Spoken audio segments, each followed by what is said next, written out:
Namaste. How's it going? Meditation is beautiful, but the dangers are for real. There are risks involved, and this could happen to anyone, even to an experienced practitioner. I've had my share. A few days ago, I was meditating, just as I would normally do. I do this every day. I know the dangers, I know how to protect myself. I followed all the steps for safety.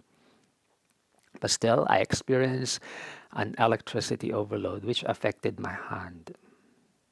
My right hand, the middle finger, bent to spontaneous mudra.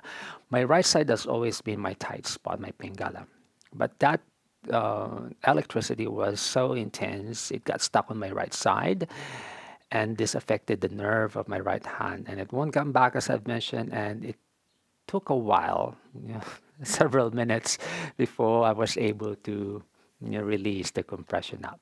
I think I've sprained the knuckle. And this is not serious. This will heal in no time. It's actually completely healed now, although I could still feel some tenderness there, and it's still reddish. Yeah, but I'm talking about context. What if this happened to a beginner? And then, mind you, this electricity is so intense, many times more powerful than what our bodies can handle. What if this pressure ended up in the heart, the lungs, and the brain?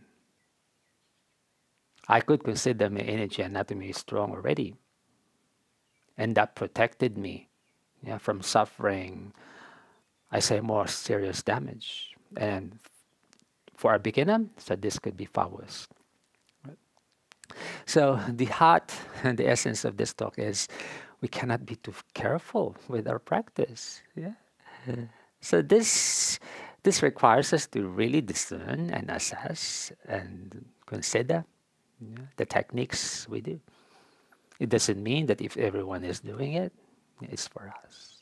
As a teacher, my aim is to really feel the techniques, practice the techniques myself, and learn from them. Even the mistakes I commit along the way is really so humbling and enlightening, so I can translate my lessons to a safer